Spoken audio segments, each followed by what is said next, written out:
And of those, 81 are considered not under control, 88 are being observed, 11 are being held, and 11 are under control. There are 10 communities that have already been evacuated or have evacuations underway, and 4 more communities are under warning or preparing for possible evacuations.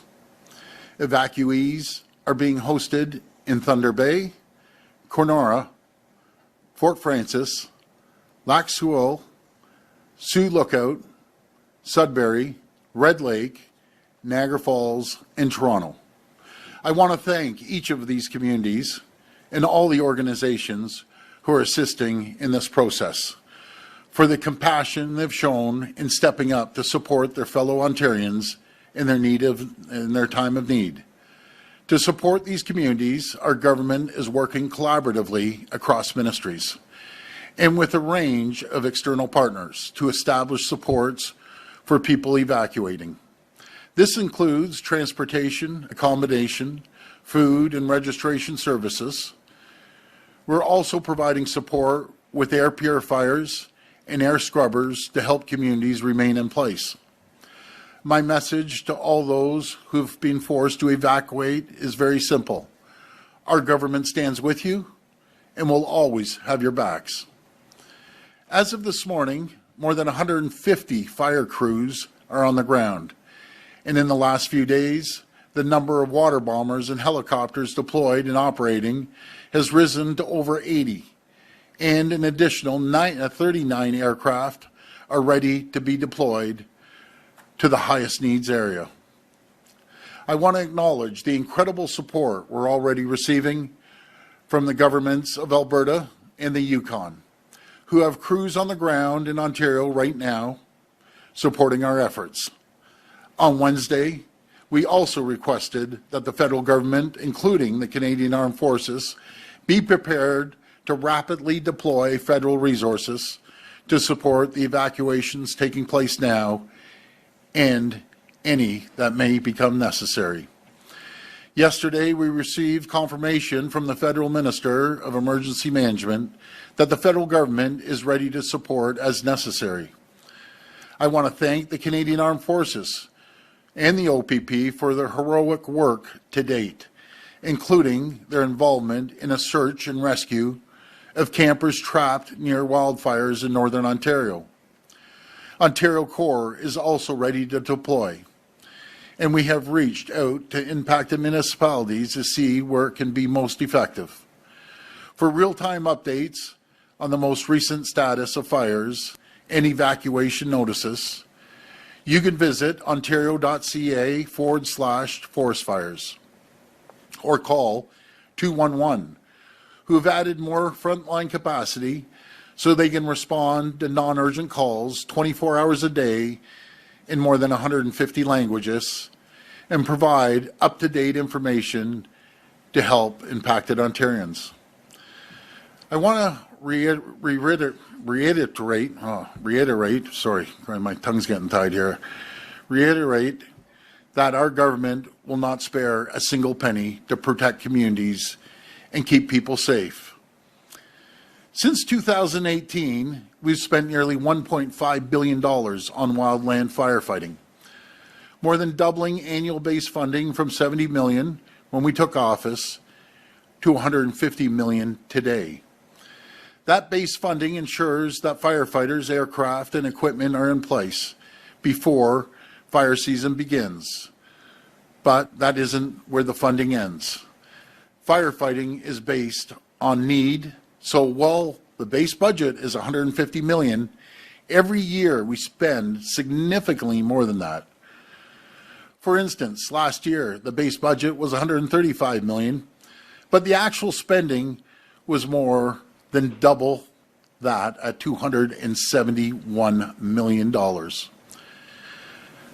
What I find despicable and disgusting, that opposition would politicize the amount of money being spent and going out there and putting false information out. And it's inaccurate, It's untruthful. In a time of a crisis, all levels of government need to come together, no matter if you're opposition or not. But to go out there and try to scare people and put out blatant lies about the amount it's spent is absolutely disgusting on their behalf. Ahead of this fire season, we added 68 new permanent positions on top of the 100 positions we added last year. We increased compensation for wildland firefighters, pilots, aircraft maintenance, engineers, and other critical frontline staff, so we can continue to recruit and retain the dedicated professionals we need to keep Ontario safe. We're also strengthening our fleet of firefighting aircraft by investing $650 million, which is the largest purchase in Ontario and Canadian history, to purchase 5 new helicopters and 6 new water bombers. We will not put a price on the safety of our communities, and I mean it when I say that we will spare no expense. I'll repeat that, spare no expense, like we have year after year after year. Once again, I want to thank the brave men and women who are working around the clock to fight these fires and protect our northern communities. And I want to assure them that we will have their backs no matter what. Thank you, and may God bless the people of Ontario. We will now take questions from the media. Media can come to the microphone and state their name and outlet. Just a reminder, the format is 1 question and 1 follow-up. First question. Hi, Lane Harrison, CBC News. I just have one for you, Premier, about the communities in the north. There's been some criticism from the Indigenous communities that have had to evacuate of your Ministry of Natural Resources, with White Sand First Nation saying in particular that the Ministry of Natural Resources didn't see the fire that raged through Collins until it was too late, and there's been some frustration about the evacuation process as well. Just what do you have to say to those communities who are frustrated with the response? Well, before I pass it over to the Minister, we are throwing every single resource we can. When you have 191 infernos running right across our province, we're deploying it based on the firefighters' expertise. We aren't the experts, they're the experts. And if they find there's one area that's burning out of control for one reason or another, we're going to listen to them. We don't direct our police, we don't direct our firefighters. We're there to support them any which way we can. I've talked to a number of chiefs and telling them that we're there to support them. But what's a miracle that no one's lost their lives? Because the incredible work our frontline firefighters, OPP, paramedics do an incredible job, our Canadian Armed Forces, no one has lost their lives, and thank God. I'll pass it over to the Minister. Well, thanks very much, Premier. In regards to what's happened over the last 72 hours, it's obviously been very difficult. When we're looking at these fires specifically, how they started, how they spawned, and just sort of looking at Collins just to sort of directly address your question. That particular fire started very, very close to community, which is something unusual, and we didn't really have a whole lot of lead time to be able to then get crews over there from the other fires that they were already fighting. I think at the time we had roughly 180 fires on the go. So we worked with the community, obviously, to advise them, of course, and they were able to evacuate and get out, which is obviously number one. That is our number one priority. And we're going to continue to work with them over the next little while in regards to kind of how things are going to flow. And obviously, we've got them safe now in Thunder Bay, which is incredible. And thank you to Minister Dunlop and her team for the work they're doing now to keep those people housed on the ground. So certainly a very tricky situation. We're working with First Nations partners all across the province. Constant communication on a daily basis, not just obviously First Nations, but also unorganized townships and municipalities as we deal with a pretty troubled time. Hi, Premier. Alyssa Mendez with the Canadian Press. It seems like most, if not all, of the First Nations communities that have been evacuated have been under self-evacuation orders. Why have those not come from the provincial government, and what are the criteria for ordering wildfire evacuations? Mike, do you want to take that one, or? Yeah. So when we move forward with evacuations, there's a few different ways that it works. Communities, of course, are more than welcome to self-evacuate if it makes sense for them. Often, usually what will happen first is they try to get vulnerable people out of communities. So folks with health issues, seniors, mobility issues, they're generally the folks that we try and get out first. So there's a couple of different ways that happens. They can either self-evacuate. They can work with the Ministry of Natural Resources and, of course, with the Ministry of Emergency Preparedness and Response. There's also federal government implications as well as we move forward with those evacuations. So those are sort of the order of operations. Once we know that fire is getting close to a community, we will, depending on where they are, sometimes the OPP will put an evacuation order in place. Sometimes the Ministry of Natural Resources provincially will put an evacuation order in place. And at that point, of course, we would work with community to be able to either evacuate them using planes. We have some Dash 8 planes that are available to land on smaller airstrips across the province. And then we also do have a contracted Boeing 737 that's able to move larger amounts of people should we need to do that. Through Minister Dunlop as well, we now have the ability to leverage the Canadian Armed Forces, which is wonderful to have. And I don't know, Minister, if maybe you want to come up and just explain a little bit about how that relationship with the Canadian Forces works from this point forward now that we've signed that agreement.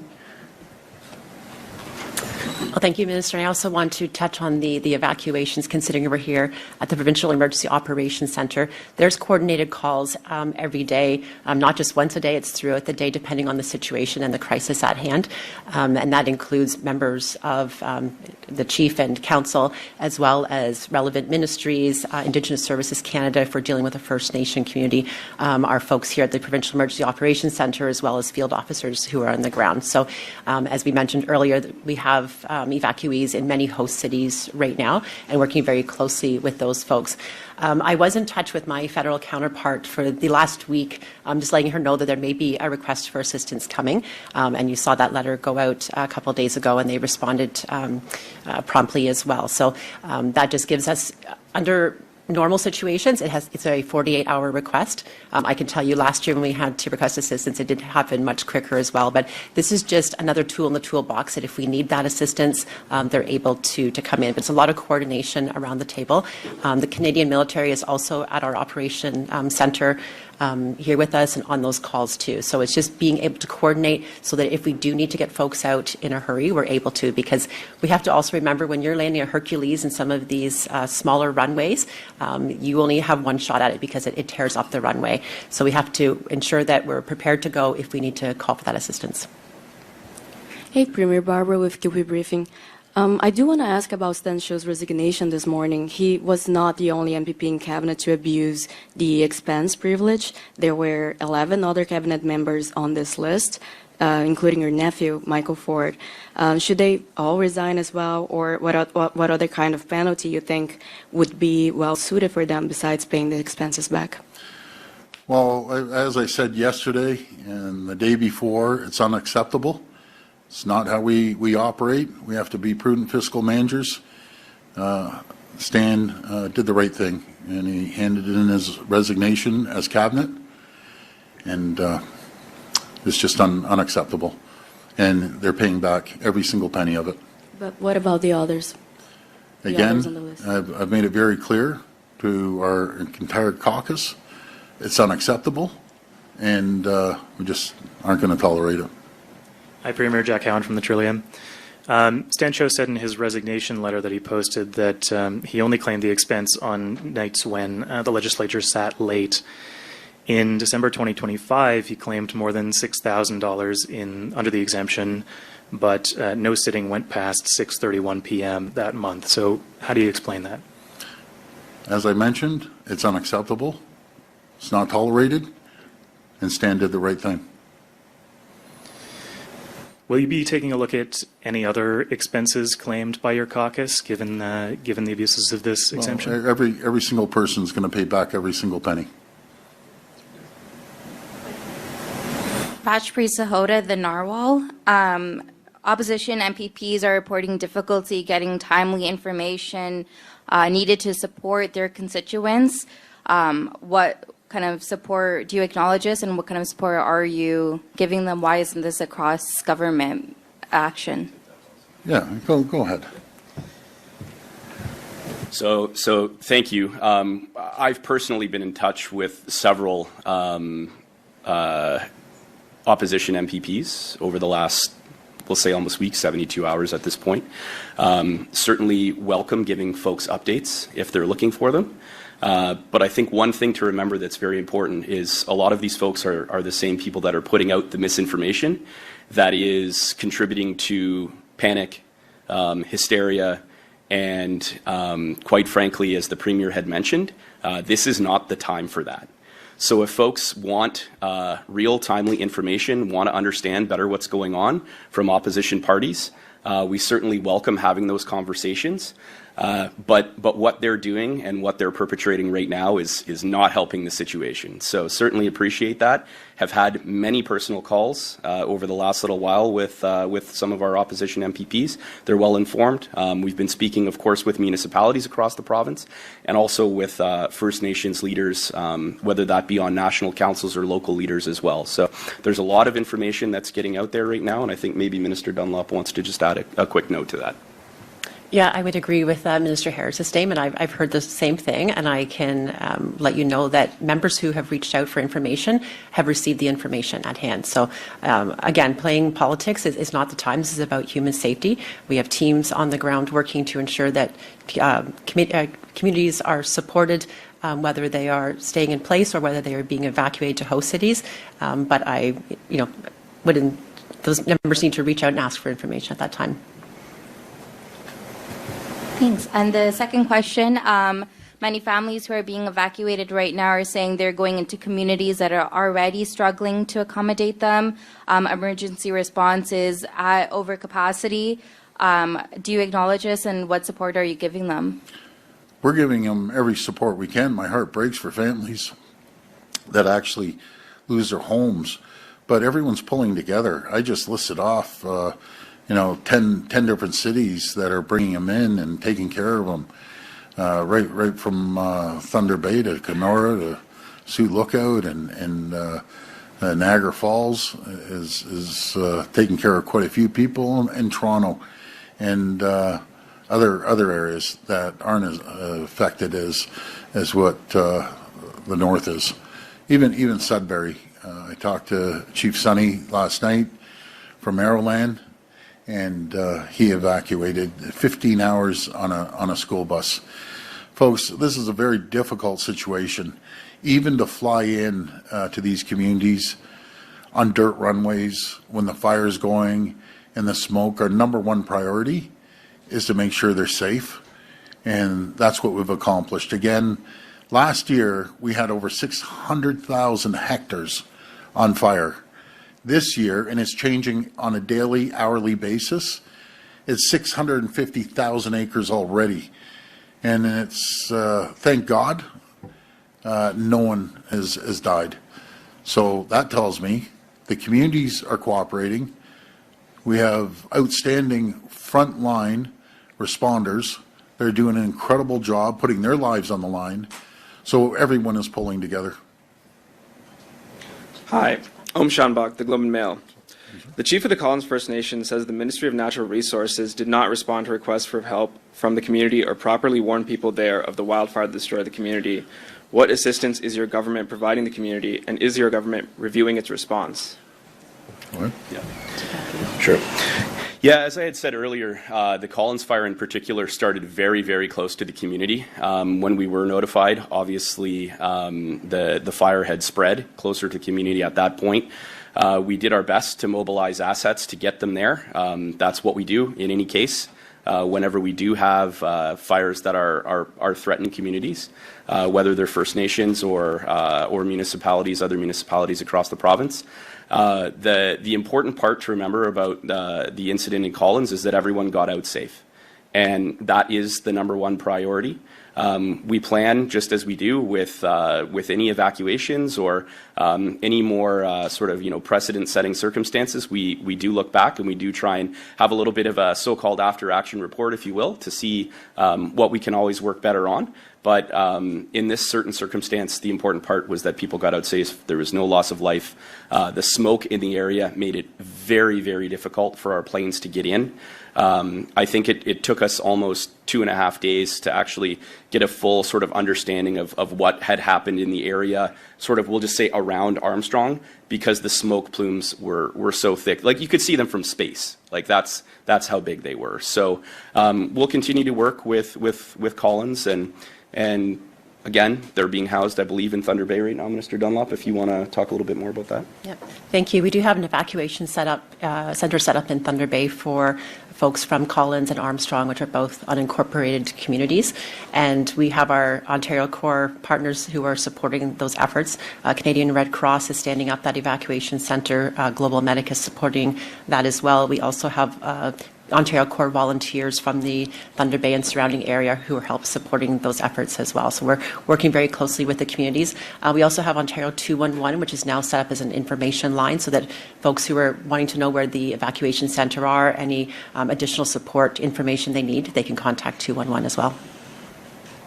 What is the government doing to provide assistance to those communities? Well, first of all, we're flying them out. We're providing hotel rooms. We're providing food. We're supplying anything that they need, and they'll be safe. That's our number one priority, is to make sure the elderly, young people, and the whole community is taken care of. And again, moving these amount of people in the middle of an inferno, it's incredible the job that our frontline responders are doing, from everywhere, from the pilots to the engineers to the wildland firefighters. They've done an incredible job, actually, absolutely incredible. Hi, Premier. Siobhan Morris, CTV News. We've seen some U.S. lawmakers the last 24 hours complain about the fire or the smoke from our fires and threaten Canada in a way. Have you had any dialogue with any of the people in the U.S. you have relationships with, trying to set them straight and finding ways that they might be able to help? Well, two governors I talked to, Governor Healy from Massachusetts called up to see what they can help out on, what they can send. I asked for water bombers. I don't think they have the water bombers available. I asked for firefighters, anything that they can send. Had a really good couple conversations with Governor Walz. As you remember, he came to Toronto. He's a good governor. He called me up and said there's some YMCA campers stuck in the middle of a lake. Those two groups got separated, and with the great work of the OPP and the Canadian Armed Forces, we were able to rescue one. The other one was on a sandbar. We rescued them a couple hours later. He is so grateful. And I know the people of Minnesota are battling wildfires as well. As for other elected officials in the U.S., I have to remind the American people, when there was wildfires in California, we had our water bombers on standby. The only reason we couldn't send them because they didn't have the water to get the water bombers filled up. When the hurricanes happened, I think it was last year, down in Georgia, North Carolina, we sent our linemen down there to reconnect. We sent resources. We sent everything. So, a good neighbor, and I truly believe the Americans are good neighbors. If there's some politicians out there chirping away, well, maybe what you should do rather than complain is send support, send help, because we have done the exact same thing for our American friends, and that's what you're supposed to do. So those are my comments. And back on the subject of MPP expenses, are you now trusting your members to obey the rules as they are, or will you be doing some sort of wholesale review and checking that they are? Well, again, we're changing that policy, and they know how upset I was. And we're going to move forward, and there has to be accountability. And we don't operate that way. That's not in our DNA. So again, we're moving forward. Everyone's paying back every single penny. Okay, Shauna Hunt, City News. This question is for Minister Harris. We did speak to the Chief of Collins First Nation, and she said that calls went unanswered to the government and the ministry, and it was a CN rail worker who was also a friend who alerted them to a fire, saying it's on your back door, you got to go. And that is when they evacuated, and really within a matter of minutes of the fire being on top of them. So can you just be more direct in your answer? Did the ministry, did the government in any way alert this community to this fire that burnt their Yeah, so this is exactly my point, is that we're fighting, I think at the time, somewhere in the neighborhood of 163, I think, fires in the province at that point. It's almost impossible. It is impossible to be everywhere and to see everything. So what had happened is that fire indeed started very, very close to the community. We were all sort of, working in concert, in partnership at the time to see what was going to be possible, how we could get people out. And at the end of the day, the decision was made to evacuate, of course, in boats. I think everybody's seen the pictures that have circulated online. Self-evacuate. Yes, self-evacuated, absolutely self-evacuated. There are many communities that self-evacuate. But when a fire is that close and spreads that quickly, it was spreading at a rate of 4 kilometers per hour, which is unheard of when it comes to fires. We have not seen fire behavior like this. I believe the fire started, and I don't want to say don't quote me on this, but I think it was about only 15 kilometers from town. So if you can imagine, from the time the fire was spotted to the time it was essentially on top of everybody was only within a couple of hours. So we did our best. Like I said, we're fighting 150, 160, 170 fires at the time across the province. So we'll continue to work with Collins to look at what's going to happen as we move forward in the future. But again, as the Premier said, I've said, as Minister Dunlop have said, public safety is the #1 priority, and we will spare no expense. We will have every conversation that needs to be had as we move forward to deal with these situations. They're very, very difficult situations. Okay, just a quick follow-up. I know that some evacuees have been flown to Toronto and you said Niagara region. How many people is Toronto taking in? And or how many are here now and how many more are expected? Yeah, maybe you can give the exact numbers. I don't think we have the numbers broken down. When I talked to Chief Sonny, he evacuated the Sudbury.